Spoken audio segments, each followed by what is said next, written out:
Water temperature को on किया और ये बर्नर को जो है ऑन किया और थोड़ा डिले के साथ ही ऑन होता है। वाओ ज़बरदस्त, इट्स अमेजिंग।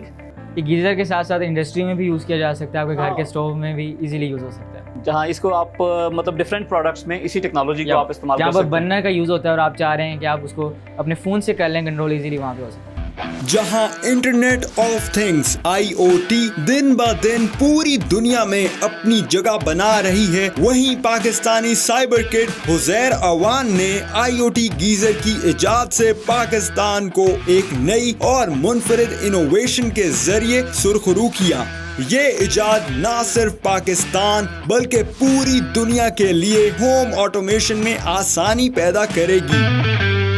ये इतना यूनिक आइडिया कैसे और कब आपके जहन में आया? मैंने एक प्रोमो देखा था SNGPL का, उसमें था कि हमें गैस की सेविंग करनी है, तो मैंने सोचा क्यों ना कोई ऐसा प्रोजेक्ट डिज़ाइन किया जाए जो आपके ड्रम गीज़र्स हैं उनका पायलट 24 आवर्स रनिंग कंडीशन में आपकी गैस कंज्यूम हो रही है, कोई ऐसा प्रोडक्ट डिज़ाइन कीजिए, कोई ऐसा प्रोजेक्ट बनाया जाए जिससे गैस की कंजम्पशन कम हो जाए और गैस सेव की जाए। ज़बरदस्त। अच्छा हुजैर, ये एक चूल्हा हमारे सामने पड़ा हुआ है, तो ये IoT गीज़र तो नहीं है, सो ये क्या थोड़ा सा बताएंगे क्या वजह है? ये आप जैसे प्रोटोटाइप समझ लें, वैसे इसके साथ जो फिटिंग वगैरह है वो इजीली आपको अवेलेबल है।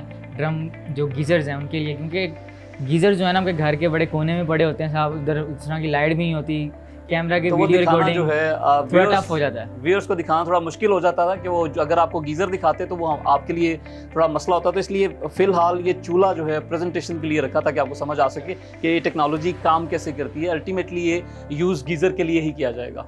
ये गीज़र के साथ साथ इंडस्ट्री में भी यूज़ किया जा सकता है, आपके घर के स्टोव में भी इजीली यूज़ हो सकता है। जहाँ इसको आप मतलब डिफरेंट प्रोडक्ट्स में इसी टेक्नोलॉजी को आप इस्तेमाल कर जहाँ सकते पर हैं। बर्नर का यूज़ होता है और आप चाह रहे हैं कि आप उसको अपने फ़ोन से कर लें कंट्रोल, इजीली वहाँ पे हो सकता है। ज़बरदस्त। अच्छा थोड़ा सा इसकी डेमोन्स्ट्रेशन हमें देंगे कि ये किस तरह से टेक्नोलॉजी काम करती है? इसके अंदर कुछ सेंसर्स हैं जो कि आपको आपके पानी का टेम्परेचर बताते हैं। आप इजीली अपनी रज़ाई में बैठ के, सर्दियों में तो जब गीज़र चलाना होता है तब ठंड होती है, तो बड़ा मुश्किल लगता है उठ के जाएं, और ख़ास तौर पे जो बिल्डिंग्स हैं, हाई राइज बिल्डिंग हैं, तो वहाँ पे आपको टॉप पे जाना पड़े, तो वैसे ही तो अपने कमरे में इजीली बैठ के अपने फ़ोन ओपन करें, वहाँ पर एक ऐप है, उससे आप अपने टेम्परेचर मॉनिटर कर सकते हैं, आपके पानी का टेम्परेचर कितना है। आप इसमें टाइमर भी सेट कर सकते हैं कि इस टाइम पे जाके ये गीज़र स्टार्ट हो जाए। उसके साथ इसकी स्टोव का टेम्परेचर है, वो सर्दियों में होता है ना, हवा की वजह से आग बुझ जाती है, तो उसमें भी ये मॉनिटर है कि आपको मॉनिटर रहेगा कि आपकी आग बुझेंगी, अगर बुझ भी जाती है तो आपकी गैस वेस्ट नहीं होगी। जी। तो व्यूअर्स बिल्कुल मेरे साथ भी ऐसा ही होता है कि जब सर्दियों में आप ब्लैंकेट में होते हैं तो एक उठ कर जाना और गीज़र ऑन करना एक बड़ा मुश्किल और हेक्टिक जॉब होता है, तो आप उठ के जस्ट अपने मोबाइल से गीज़र ऑन करें और जब तक आपने फ्रेश होना है तब तक जो है पानी गर्म हो चुका होगा। तो this is really a very unique technology. ज़बरदस्त Huzair, I can not wait to see this magnificent product. हमें थोड़ा सा बताएं कि किस तरह से काम करती है। श्योर, ये आपके फ़ोन से कंट्रोल होती है। जी जी। इस वक्त ये वाईफाई के थ्रू कनेक्टेड है। हाँ। ये टेम्परेचर बता रहा है। अच्छा, मैं इस पे दो टेम्परेचर्स देख रहा हूँ, ये दो टेम्परेचर्स किस किस चीज़ के? एक पानी का टेम्परेचर, इस वक्त सेंसर नीचे पड़ा हुआ है पानी का, हमने जो कोई गीज़र का रखा नहीं वाटर हुआ। है। या टैंक जो होता है, ठीक है, टैंक। इसके अंदर आप फिट करेंगे, उसके साथ स्टोव का टेम्परेचर है, ठीक है। वो आपको बता रहा है इस वक्त उसको हीट मिली थी थोड़ी देर पहले, तो वो इस वक्त 48 है, वो ऐसा ऐसा डाउन आ रहा है। अच्छा, ये डिग्री जो 48 ऊपर शो कर रहा है, ये कितना टेम्परेचर होना चाहिए जो आपको पता चल जाएगा कि नॉर्मल है? ये डिपेंड या नहीं करता सही है काम कर रहा आपकी सेंसर की फिटिंग पे। अगर तो मैं आग के बिल्कुल ऊपर रखूंगा वो 120 अबव निकल जाएगा, ठीक है। तो अगर दूर रहेगा तो 40, 50, 60 इस तरह डिपेंड करता है। तो फिर वो सेंसर जो है वो डैमेज नहीं हो सकता इस आग से? क्योंकि मैं नहीं। देख रहा हूँ कि वो सेंसर या- फिलहाल मैं इस स्टोव के अंदर ही देख रहा हूँ कि बड़ा करीब है ये सेंसर है, आई थिंक। ऐसे ही है, लेकिन ये थर्मोकोपल होते हैं सेंसर्स, इजीली आप इनको, इनकी टेम्परेचर की लिमिट होती है, ये 1000 टेम्परेचर की लिमिट वाला है। और जो मैक्सिमम टेम्परेचर आग का होता है, चूल्हे का, स्टोव का या गीजर का, वो कितना होता है? वो अराउंड 120 से अबव होता है। 120। और ये 1000 जो नाज़रीन 1000 तक जो है ये टेम्परेचर को बर्दाश्त कर सकता है और ये वायर जो है, सेंसर जो है, ख़राब नहीं होगा।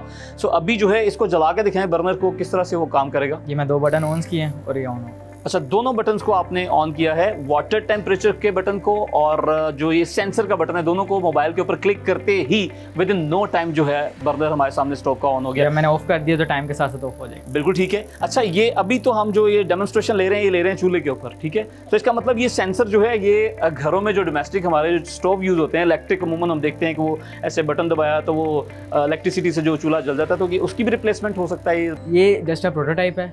2 गीज़र टाइप्स होती हैं, एक इंस्टेंट गीज़र होता है और एक ड्रम गीज़र होता है जो ओल्ड होते हैं। तो ये ड्रम गीज़र के लिए, जो इंस्टेंट गीज़र होता है उसमें इलेक्ट्रिकल कंपोनेंट्स भी कुछ होते हैं और साथ उसकी गैस की भी होती है, तो उसके लिए ये नहीं है, ये बल्कि ड्रम गीज़र के लिए। ठीक है। अच्छा, तो क्या फ्यूचर में ये इंस्टेंट गीज़र के लिए भी इस्तेमाल किया जा सकेगा? आप इसके ऊपर काम कर रहे हैं? यप, मैं देखूंगा टेक्नोलॉजीज़ वगैरह के बारे में कि उसमें क्या क्या इंस्टॉल हुआ है, और अगर वो मेरे से रिगार्डिंग अगर कोई मैं अपना कंपोनेंट इंस्टॉल करके उसको मैनेज कर सकता हूँ, फ़ोन के थ्रू कंट्रोल कर सकता हूँ ईजिली। जी उज़ैर, एक दफ़ा मैं अपने खुद से भी इसको ज़रा ऑपरेट करके देखना चाहूँगा कि क्या किस तरह से ये टेक्नोलॉजी काम कर रही है। ये मोबाइल है जी, और ये दोनों टेम्परेचर शो हो रहे हैं, तो दोनों ऑफ का स्टेटस जो आ रहा है व्यूअर्स, दोनों का ऑफ का आ रहा है, और मुझे सिर्फ इनको दोनों को ऑन करना है। वाटर टेम्परेचर को ऑन किया और ये बर्नर को जो है ऑन किया, और थोड़ा डिले के साथ ही ऑन होता है। वाओ, ज़बरदस्त, इट्स अमेजिंग। व्यूअर्स, पूरी दुनिया के अंदर जो है बहुत सारी टेक्नोलॉजीज जो है स्मार्ट डिवाइसेस पे काम हो रहा है, लेकिन ये जो गीज़र है IoT गीज़र, इसके अंदर मेरा ख्याल है पाकिस्तान में पहली बार ये लॉन्च हुआ। उज़ैर, मैं ये जानना चाहूँगा कि पूरी दुनिया में अभी तक इस टेक्नोलॉजी पे काम क्यों नहीं किया गया था? ये मैंने ड्रम गीज़र के लिए डिज़ाइन किया है। तो पाकिस्तान में मोस्टली ड्रम गीज़र आपको मिलते हैं, out of the Pakistan mostly instant geyser होते हैं या फिर कोई और। अच्छा, तो ये रीज़न है ऑब्वियसली, क्योंकि पूरी दुनिया में जो है वो ड्रम गीज़र्स यूज़ नहीं होते, इसलिए पाकिस्तान में पहली बार ये प्रोडक्ट लॉन्च हुई है। ऐसे ही है। अच्छा उज़ैर, आप जो है ये गीज़र पूरे का पूरा गीज़र आप खुद संभल करेंगे? नो, ये आपकी जो थर्मोस्टेट लगा होता है ड्रम गीज़र में, उसकी रिप्लेसमेंट है, ये उसकी जगह फिट हो जाएगा और इजीली आप उसको। अच्छा, आप उसको मॉडिफाई करेंगे basically, जो ड्रम गीज़र है उसको मॉडिफाई, तो उसको क्या सिर्फ थर्मोस्टेट मॉडिफाई होगा, जो उसमें थर्मोस्टेट काम करता है, जो व्यूअर्स टेम्परेचर को, वाटर टेम्परेचर को कंट्रोल करता है। नॉर्मली जो हमारे यहाँ ड्रम गीज़र्स होते हैं तो उनमें एक थर्मोस्टेट होता है जो उस टेम्परेचर को कंट्रोल कर रहा होता है, और एक पायलट होता है जो हर वक्त जलता रहता है, जिसकी वजह से गैस का ज़िया होता है। तो इन्होंने उसका ही जो रिप्लेसमेंट दिया है IoT गीज़र, ताकि गैस का ज़िया ना हो सके। इसमें पायलट नहीं जलेगा बल्कि डायरेक्ट बर्नर ऑन हो जाएगा। आप इसको किस तरह से मॉडिफाई करेंगे और इसमें क्या तब्दीलियां लेकर आएंगे जो उसमें जब इसको फिट करेंगे गीज़र के अंदर, ड्रम गीज़र के अंदर? थर्मोस्टेट को निकाल दिया जाएगा, उसमें जो पायलट की टेक्नोलॉजी यूज़ की हुई है उस गीज़र में, तो उसको भी रिमूव किया जाएगा। उसकी जगह इसके 1-2 गैस के पाइप्स लगेंगे और इसकी सेंसर की फिटिंग होगी, जो कि आपके वाटर टैंक के साथ होगा, और एक कुछ जो सेंसर्स हैं वो आपके नीचे स्टोव में होंगे। अच्छा, मैं एक बॉक्स पड़ा हुआ देख रहा हूँ आपके साथ, तो ये जो बॉक्स है यही वो बॉक्स है जिसको आप थर्मोस्टेट की रिप्लेस करके तो उसकी जगह पर ड्रम गीज़र के अंदर लगा देते हैं?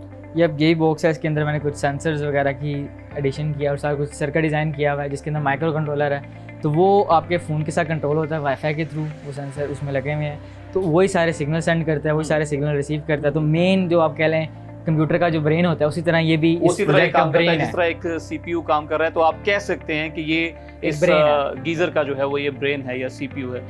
अच्छा, तो इस बॉक्स के अंदर आपने जो है 2 सेंसर्स यूज़ किए हुए हैं, ये बॉक्स एज इट इज़ उसके अंदर फिट इन हो जाएगा।